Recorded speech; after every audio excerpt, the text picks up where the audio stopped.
Bonjour. Notre méditation nous conduit au moment où Jésus va être livré par Judas, un de ses disciples, et où il va finir devant Ponce Pilate. Jésus est crucifié et rend l'âme en proclamant « Tout est accompli ». Et nous lisons ensuite les versets 38 à 42 de l'Évangile de Jean au chapitre 19.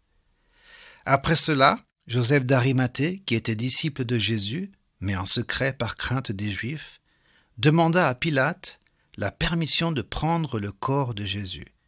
Et Pilate le permit.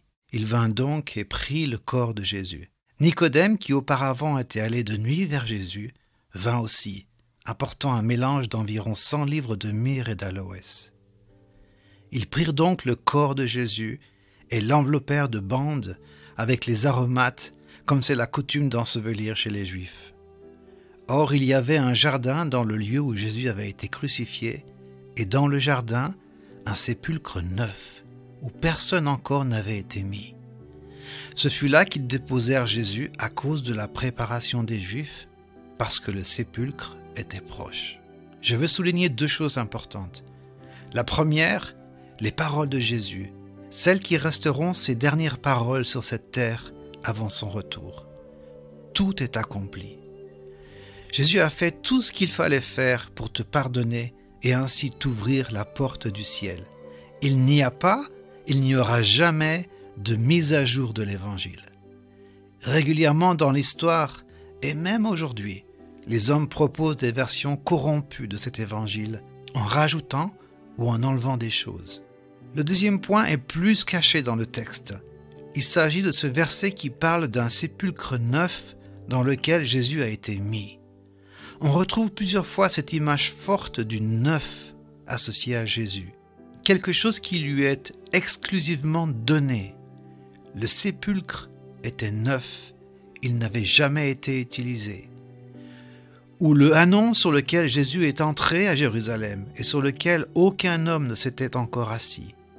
Et enfin, lorsque Jésus était à Béthanie, dans la maison de Simon le lépreux, une femme s'approcha de lui tenant un vase d'albâtre qui renfermait un parfum de grand prix. Et pendant qu'il était à table, elle répandit le parfum sur sa tête. Ces 3 moments soulignent que quelque chose d'unique a été donné à Jésus, utilisé pour la première fois. Et toi, quand était-ce la dernière fois que tu as fait quelque chose pour la première fois pour Jésus? Quelque chose que tu n'as jamais donné à personne.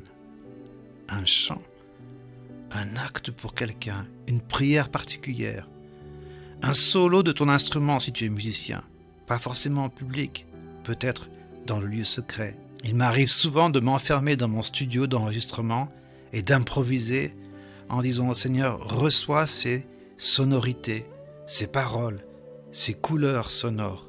Elles sont pour toi. Elles n'existaient pas avant ce moment.